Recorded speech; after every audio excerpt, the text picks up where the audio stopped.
Moment égalité dans maboko ya Nzambe.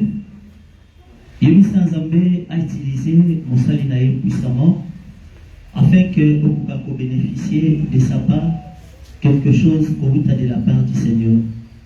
Oyebisi Nzambe asunga yo po oyo kamalam parce que yango ezape parmi oyo zo contribuer na kati ya kobika na yo au modèle na kombo na Yesu Kristo.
Nous avons ici prié, nous disons Amen.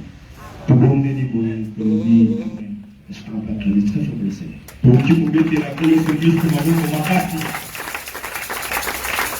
Amen, très fort pour le Seigneur Jésus.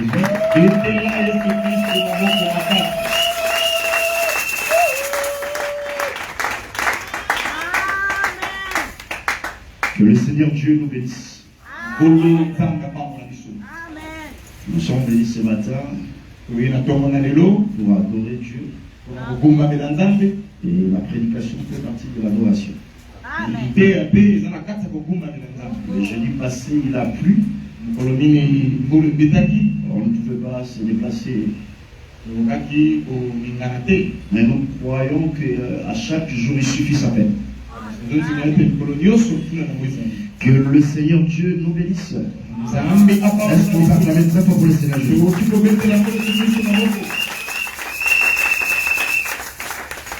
Alors ce matin, je vais le dire à quelqu'un que dans le désert, quand Dieu faisait tomber la manne, l'Écriture dit ceci, que chacun ramassait la manne selon la quantité de la famille. Selon la quantité de la famille. Que le Seigneur Dieu le bénisse. Acclamez très fort pour le Seigneur.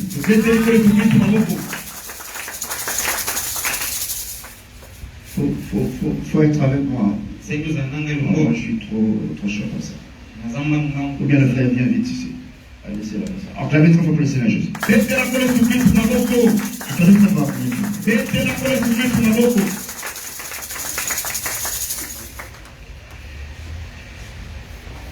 Israël recevait la manne dans le désert. L'Écriture dit ceci, chacun recevait selon la quantité nécessaire. Je me redis à quelqu'un ce matin que tu n'as pas d'effort à faire pour comprendre ce qui sera prêché. Écoutez, l'Écriture dit ceci. Celui qui recevait ou qui ramassait beaucoup, et celui qui ramassait peu, quand on apportait ça sur la balance, la Bible dit personne ne dépassait l'autre. Ça veut dire quoi? Tu ne dois pas t'efforcer à tout ramasser. En d'autres termes, à tout comprendre. Parce que dans la prédication, même un seul mot, il y a la vie éternelle qui est là. Même si quelqu'un a 70 ans, par la prédication de ce matin, Dieu va l'accorder la capacité de ramasser juste un morceau de pain. Et quand on va apporter ça sur la balance, rien ne va manquer dans sa vie. Parce que le pain véritable, c'est le Christ. Acclamez ta foi pour le Seigneur Jésus. 2 Rois chapitre 20. À partir du verset 1, il est écrit. En ces jours-là, Ézéchias fut malade à la mort. Ésaïe le prophète, fils d'Amoth, vint vers lui et lui dit, ainsi dit l'Éternel, donne tes ordres pour ta maison, car tu vas mourir et tu ne vivras pas. Ézéchias tourna sa face contre la muraille et pria l'Éternel disant, hélas l'Éternel, souviens-toi, je t'ai pris. Je marchais devant toi en vérité et avec cœur parfait, et que je fais ce qui est bon à tes yeux. Et Ézéchias versa beaucoup de larmes. Et il arriva que Esaïe, étant sorti, n'étant pas encore arrivé au milieu de la nuit, la parole de l'Éternel vint à lui, disant, retourne et dis à Ézéchias, reste mon peuple. Ainsi dit l'Éternel, Dieu de David, j'ai attendu ta prière. Je vis tes larmes. Voici, je te guérirai les tu monteras à la maison de l'Éternel. J'ajouterai 15 années de tes jours. À cause du temps, je prends le verset 7. Et Esaïe dit, prenez une masse de figues. Il a pris et l'a mis sur l'ulcère. Et Ézéchias s'est rétabli. Et Ézéchias dit à Esaïe, quel est le signe que l'Éternel guérira? Comment ça très bien? Parce que c'est ici que j'avais dormi. Quel est le signe que l'Éternel guérira? Que le troisième jour, je monterai à la maison de l'Éternel. Et Esaïe dit, 2 points. Ceci en sera le signe. Pas plusieurs signes. Le signe. Voici le signe. Car l'Éternel accomplira la parole qu'il a prononcée. L'ombre avancera telle de 10 degrés. Ou retournera-t-elle de 10 degrés à l'arrière? Et Ézéchias, ce peu de choses que l'ombre descend de 10 degrés. Non, mais que l'ombre retourne de 10 degrés à l'arrière. Esaïe le prophète dit à l'Éternel, l'Éternel fit retourner l'ombre de 10 degrés sur les degrés par lesquels elle était descendue sur les cadrans d'Akaz. Que le Seigneur Jésus ajoute la lumière. Que le Seigneur Jésus ajoute la lumière à la lumière.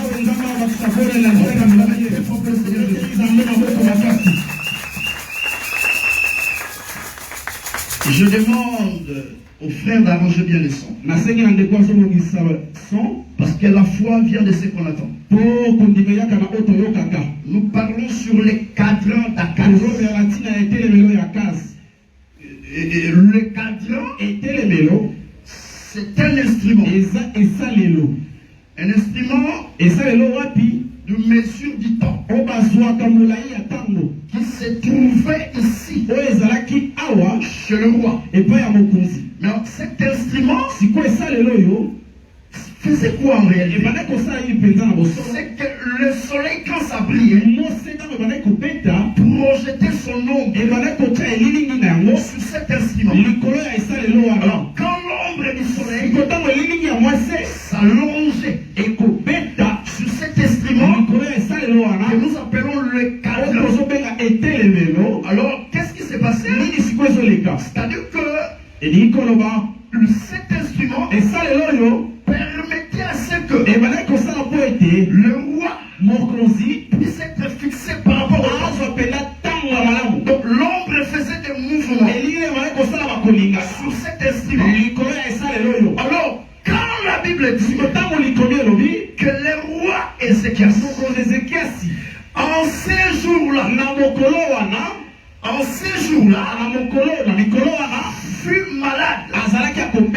Mais une malade à la mort. Alors, le problème qui est là, pourquoi nous avons mis ce thème 4 ans?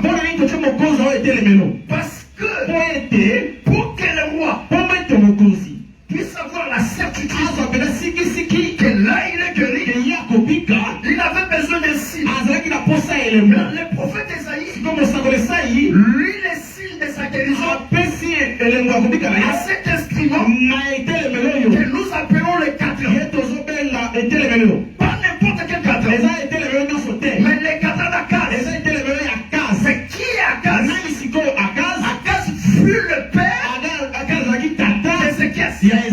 Sur cet instrument, nous voyons le père. Maintenant, la question que je me suis posée, quel rapport y a-t-il entre la guérison et cet instrument? Par là, je comprends que la guérison du roi est liée à cet instrument. Qu'est-ce qui s'est passé sur cet instrument? C'est-à-dire l'ombre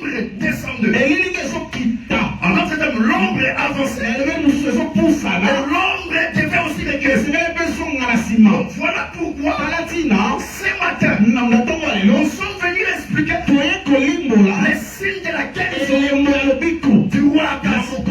Et ces signes-là se représentent ce matin. Seigneur, au nom de Jésus.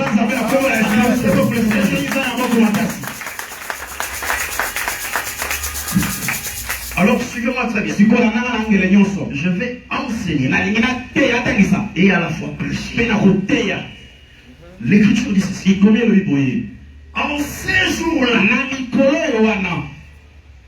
j'ai été mandaté ce matin pour expliquer ces jours-là. Parce que la vie éternelle est résumée par les mots. Un seul mot, mal compris, mal expliqué, déterminant la fait. Voilà pourquoi je suis dit que chacun prenne garde à la manière dont il est. L'Écriture dit ceci. En ces jours-là, Ézéchiel se fit malade. Mais la Bible nous a pas indiqué les jours. Voilà pourquoi Dieu nous a envoyé ce matin pour chercher ces jours-là. Quel est ce jour où le roi fit tomber malade? Et quel est ce roi? Nous avons expliqué que quand Dieu a pris Adam, il lui plaça dans le jardin d'Éden. Dieu dit à Adam, assis je suis comme ça et domine sur tout. Là, Adam devient roi. Avant le péché. Et le roi donc c'est l'homme avant la chute. C'est Adam.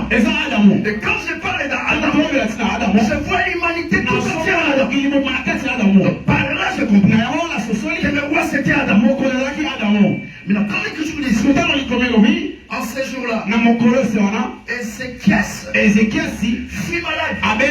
Mais quel est ce jour où Ézéchiel fut malade? Notez-moi très bien. Adam, Dieu lui plaça dans le jardin. Mais quand je lis ma Bible, dans 2 Rois chapitre 4, je vois le fils de cette femme Sunamite. La Bible dit ceci. Il est parti auprès de son père, dans le champ, derrière le mausolée. Arrivé dans le champ, le fils de cette femme cria, ma tête, pas les pieds. Pourquoi pas les pieds? Par là j'ai compris que sa maladie a commencé par la tête. Ah, donc c'est le jour là, c'est le jour où le fils se trouva dans le champ. Mais qui est ce fils qui se trouva dans le champ? Où la maladie commence par la tête. Mais qu'est-ce qu'est la tête? Frère Paul dit ceci. Christ est le chef de l'homme. Quand vous prenez notre tradition, les traditeurs disent Christ est la tête. Donc quand on dit chef, ça veut dire la tête. Ça veut dire le roi. Donc c'est le jour là, c'est le jour où le fils se trouva dans le champ. Oh, le fils qui se trouva dans le champ, c'était Adam. Vous voyez comment nous cherchons ce jour-là, c'est dans les jardins d'Éden. La maladie n'a pas commencé sous les pieds. La maladie n'a pas commencé sous les pieds, mais sur la tête. Oh, la tête c'est le roi. Voilà pourquoi la Bible dit en ces jours-là, le roi fut malade. Ça veut dire que la tête fut malade. Que le Seigneur Dieu nous bénisse. Mais remarquez ceci. Cet enfant cria 2 fois. Ma tête. Oui. Parce que Dieu a dit à Adam, le jour où tu as mangé suis-moi. Adam, quand tu as l'esprit, quand tu as l'âme, il est mort le même jour. Mais après le péché, je viens pour apporter la salvation. Je suis la poussière. Je retourne à la poussière. Adam est mort 2 fois. Pourquoi le fils crie 2 fois? Par là, je comprends. Quand le péché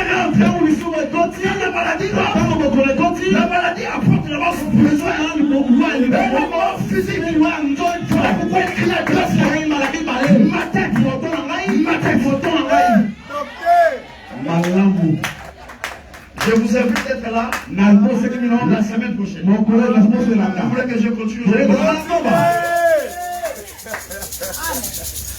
Il cria 2 fois, pas 3 fois. Parce que le péché, c'est la maladie. C'est le péché qui mène à la mort. La mort à la fois spirituelle et la mort physique. Mais j'aime ces choses. La Bible dit ceci. Quand cet enfant criait comme ça, on a dit amenez-les. Le prophète de sa mère. Je ne vais pas tout expliquer. Parce que moi j'aime quand j'enseigne de rester dans le sujet. J'aime pas tuer les gens avec 10 personnes. Non, c'est pas comme ça.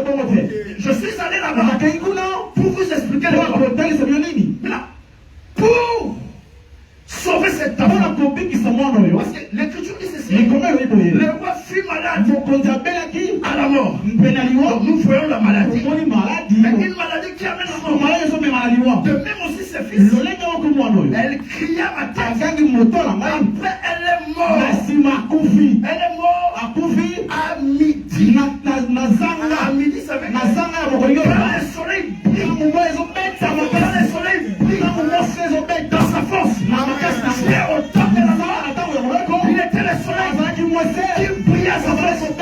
Parce qu'il n'y avait pas un abri pour l'homme de s'habiter. Mais sous la grâce, le soleil est là. Mais il y a un abri. Voilà pourquoi ce jour-là, quand cette femme a frappé, le soleil lui a frappé. C'est le soleil qui est la loi. Il condamnait. Mais cet homme a trouvé l'abri. L'abri, c'est que Jésus était le plus de réfugié pour cette femme-là. Mais retournons ici. Quand ce fils est mort, les prophètes, parce que je gagne un temps. Les prophètes a promis pour guérir cet enfant. Lui ne doit pas d'abord venir. Il envoie son serviteur. Élisée envoie le serviteur. Au nom de Géasi. Au nom de Géasi. Et même aussi le roi Ézéchias, pour sa restauration, Dieu envoie d'abord le prophète Esaïe. Mais quand Esaïe vient, Esaïe est porteur un message. Mais c'est le message de la mort. Je suis en train de faire la corrélation entre le mouvement d'Esaïe et le mouvement de Géasi. Rassemblés pour donner la vie sur la terre. Alors suivez-moi. Le roi c'est qui? Le roi c'est ses fils qui est tombé malade dans le sang. Mais là, quand la mort est venue, Élisée a envoyé à Géasi. L'écriture dit Géasi son serviteur. Quand tu prends Jérémie 35, tu dis ceci. Qui sont mes serviteurs? Qui sont mes serviteurs? Je vous ai envoyé. Je vous envoie mes serviteurs, les prophètes, par là je comprends dans Géasi. Il y a tous les prophètes. Écoutez-moi ce que là-bas, dans quel roi, c'est Esaïe qui porte le message. Mais aussi dans quel roi 4, et Géasi doit aussi porter le message. J'adore ces choses. Écoutez-moi très bien. Écoutez-moi très bien. Élisée prend un message au nom du bateau. Il est remis à Géasi. Il dit Géasi, prends les bateaux. Qu'est-ce qui est les bateaux? Les bateaux c'est tout les messages. Il part avec. Ça veut dire complet.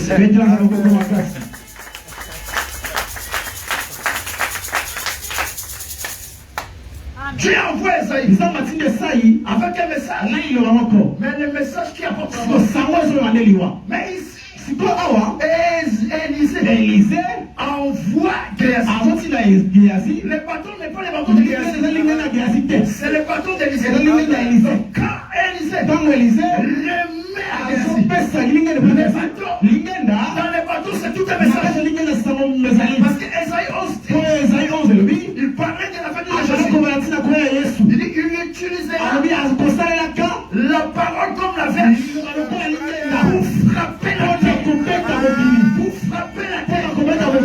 Voilà pourquoi dans les bateaux, nous voyons le jugement. Nous voyons la frappe. Donc ces bateaux, c'est tout un message. C'est quoi les bateaux? C'est la loi. Parce que Dieu dit, œil pour œil, c'est ça la verge. Très bien. J'aime ça. Il se déplace avec les bateaux. Mais il dit, sur le chemin, ne saluez personne. Même si quelqu'un te salue, ne réponds pas. Mais ça c'est quel temps? Quand Jésus prend les disciples, il les envoie à Dieu. Il dit aussi, ne rentrez pas chez les Samaritains. Sur le chemin, ne saluez personne. Parlage pour moi. Et disait vérité. C'est Dieu de la Exact. Donc, qu'on ne salue pas.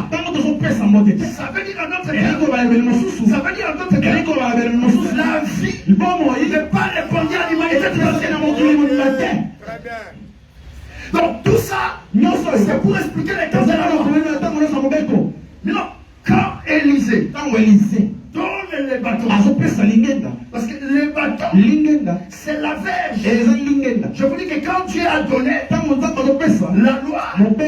loi c'était comme une verge pour frapper, pas pour sauver. Voilà pourquoi quand il prend les bateaux, j'aime ces choses. Il amène ça auprès du cadavre. Mais la Bible dit ceci. Il a pris les bateaux. Il a mis ça sur son visage. Donc le problème de la résurrection, c'est que les bateaux vont voir la face de celui qui est mort.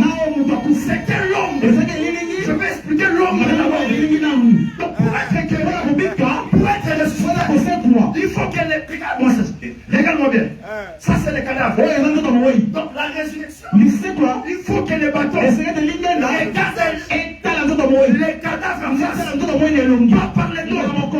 Pas par les dos. Donc ils se regardent face à ce qui est Géasi faisait. C'était l'homme de ce que Élisée devait faire. J'explique l'homme dans l'homme. Docteur. Quelqu'un me dit parce que la Bible dit c'est dans le visage du roi qu'il y a la fille. Attends, la fille, on trouve ça dans la face. Pas par les dos. Voilà pourquoi la loi, comme les bateaux, annonçait les choses à venir. Les choses à venir. Dans l'ombre, c'était Élisée. Donc quand Élisée a compris que les bateaux n'a pas sauvé l'homme, ça veut dire que la loi de Moïse ne pouvait pas sauver l'homme. Et il fallait qu'Élisée vienne lui-même. Et Aïe dit, dites à ceux qui ont le problème, moi-même, je viendrai. Là, il n'envoie personne. Amen. Que je vous bénisse. Quand Élisée, Jésus lui a rapporté que quand je mis les bateaux sur le visage, pas sur le dos, sur le visage de l'enfant, il y a une ici. Et aucune attention. C'est-à-dire l'enfant n'a même pas bougé. Quand Élisée se déplace, lui n'apporte pas les bateaux. Mais les bateaux deviennent.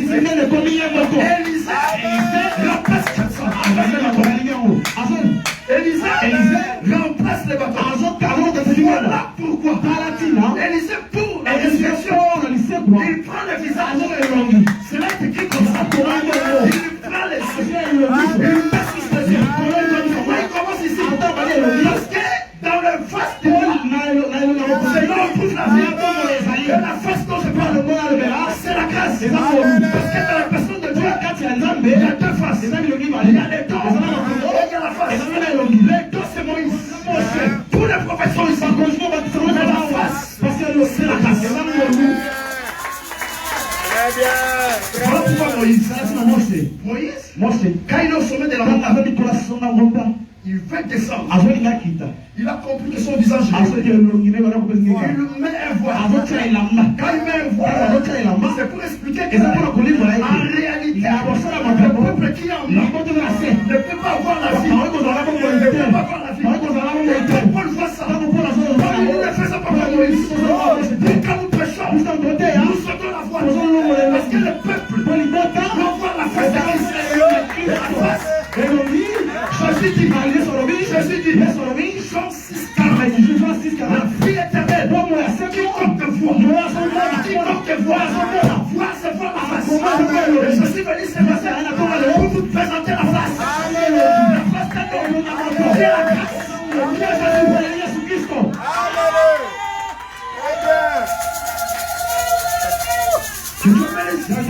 Que Dieu bénisse. Parce que le bâton n'a pas pu guérir. Parce que le premier message, c'était le message de la mort. C'était le message de la mort. Dieu doit venir. Quand il descend, il devait la verge. Parce qu'en Égypte, il a dit, je fuis la souffrance de la mort. Je suis descendu. Où était Dieu? Dieu était dans la verge. Dieu était dans la verge. Parce que c'est cette verge-là. Devant Pharaon. Je dis pas la verge. Voilà. Donc c'est la verge qui a porté la guérison. C'est la verge qui marche au monde.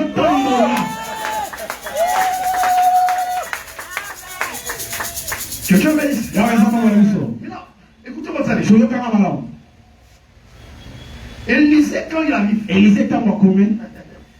c'est celui qui est mort. Il trouva le fils mort. L'écriture dit ceci. Il monta sur lui. Il monta sur lui. Pourquoi il monta sur lui? Élisée va utiliser tous les parties de son corps pour placer ça sur les cadavres. Ça veut dire quoi? C'est la tête qui est tombée malade. C'était pour expliquer la tête c'est Adam. Mais quand Adam est tombé malade, les autres parties du corps, les Gabonais, les Ivoiriens, et tous sont tombés malades. Dieu nous a même donné la délivrance dans l'absolu, dans la totalité. Il faut que tous ces parties soient sur la Amen. Amen. Élisée voulait dire. Oui. Écoutez bien les mouvements. Quand Élisée s'allonge sur les fils, il ne commence pas par les pieds. Il prend d'abord la tête. C'est pour montrer l'œuvre de la croix. Le traité des péchés depuis sa source. Qui est la tête? Qui est Adam? Quand le péché est traité à sa source, le reste est parti. Peut aussi bénéficier. Parce que tous sont morts en Adam. Tous vivent en Adam. Amen. Très bien. Je vous dis au nom du Seigneur, quand Élisée s'allongeait sur les fils, tout son corps était sur les fils. Il n'y a pas une partie du corps qui s'est échappée. Parce que si ça s'échappait, rien ne devait avoir raison. En disant que les Américains ne sont pas sauvés. Parce que c'est une partie du corps. C'est une partie du corps. Et Élisée n'a pas pu dire. Or aujourd'hui, Christ a dit toutes les choses sont lui. Vous savez ce que ça veut dire? Tout c'est pas français. Ça veut dire tout mon corps. Sur la fille.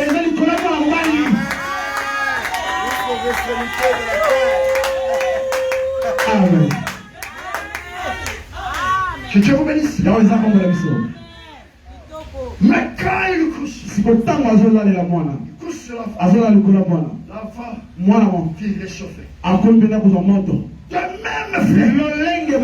Quand Élie, que Dieu vous bénisse. Acclamez son nom pour le Seigneur. J'avais déjà prié pour vous. Toute la nuit. Personne ne va ramasser. Il n'y a pas personne qui ne va rien comprendre. C'est Dieu lui-même qui parle. Acclamez très fort pour le Seigneur.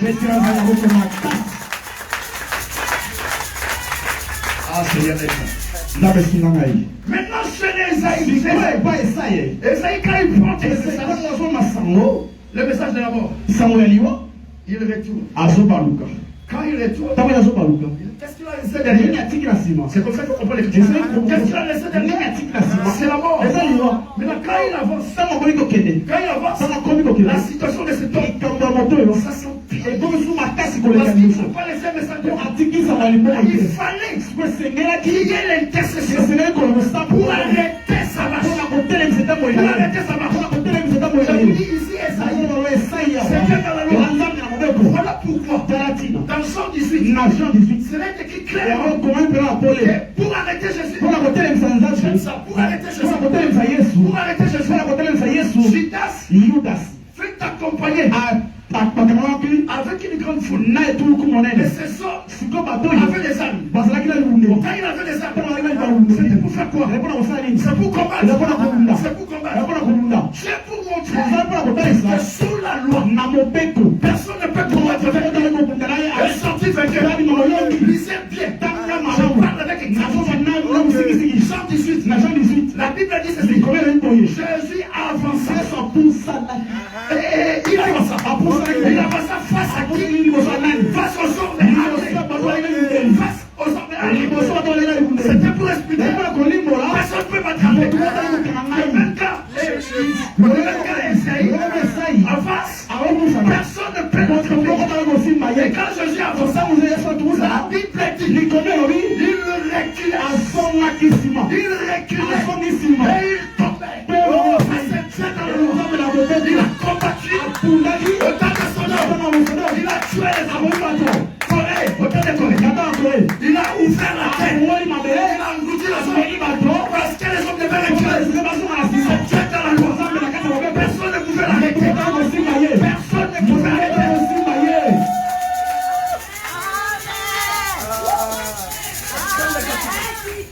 J'aime les attitudes.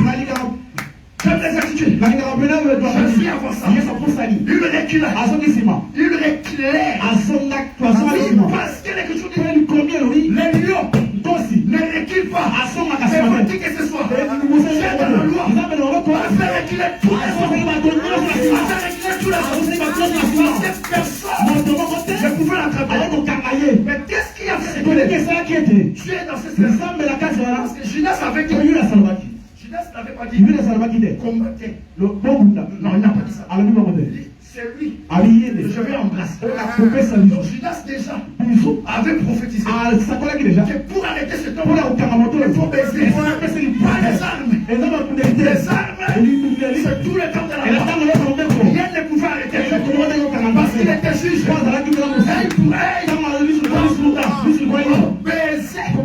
C'est l'expression de la vie. Dieu s'est fait arrêter par un baiser. Quand il monte à la croix, il père, pardonne-le. Il a baissé l'humanité. Sa colère s'est arrêtée.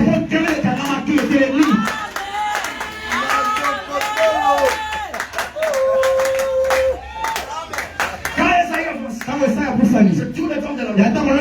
Les hommes reculent. Dieu était juge. Il fallait les hommes. Il tuait les hommes. Parce que là, il était juge. Il doit prendre la forme de l'avocat. Oh, l'avocat, c'est l'agneau. Voilà pourquoi. Je comprends ça. Parce que l'intercession du roi devait changer la direction. Et le prophète Esaïe. La Bible dit ceci. Le roi tourna vers la miraille. Ceux qui partent en Israël parlent à la miraille. Je veux leur dire ce matin. Et la miraille a pris encore. Parce que Jérémie 1,18. Je dis au prophète, je te fais une ville forte. Une miraille face à ces nations. Donc la miraille aujourd'hui, c'est tout un homme qui a marché. Mais comprenez bien la chose. Il tourna vers la miraille. Il s'adresse pas à la miraille. Mais il s'adresse à Dieu. Mais c'est la miraille qui prend sa prière pour faire le sabre. Ici la miraille fait l'intermédiaire entre Celui qui va mourir, elle est différente. Et quand Paul voit ça, il dit, sous la grâce, un seul, un médiateur entre les morts, entre les hommes et Dieu. Jésus, quand il dit Jésus, il y a une précision. Il dit quel homme veut dire la miracle. La miracle, c'est Dieu dans et ce matin, je vais te dire, quand tu pries, quand tu gênes, tu ne t'adresses pas à moi. Tu ne t'adresses pas à moi. Parce que Jésus dit, tout ce que vous demandez à mon nom, il met son nom. C'est ça l'intermédiaire. Tout celui qui prie, je vais. Je n'écoute pas. Parce qu'il n'y a pas la miracle. Il faut que vous n'ayez pas de personne. Merci. Je prie, je vais. Je prie, je vais. Il n'y a pas l'intermédiaire. Il n'y a pas l'intermédiaire. L'intermédiaire aujourd'hui, c'est Jésus qui est la miracle.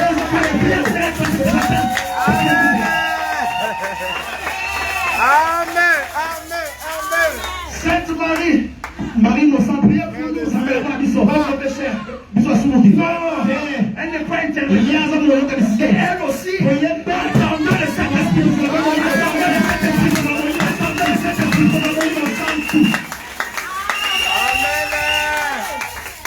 Mais qui est l'intermédiaire? Est-ce que je peux avancer? Je peux avancer.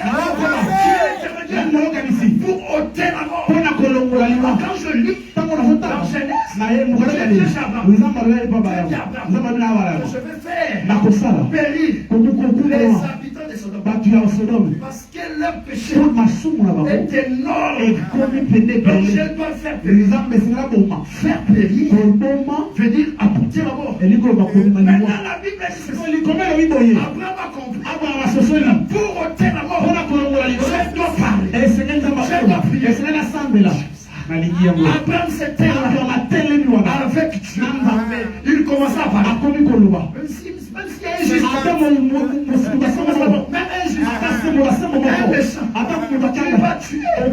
tu vas faire périr. Je dis non. Il prend 50. Je dis non, à cause de 50, je vais pardonner.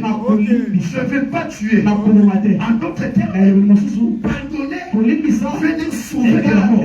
J'explique avec les chrétiens. Abraham s'était. Il a commencé à intercéder. Qui est Abraham? Abraham, c'est le médiateur.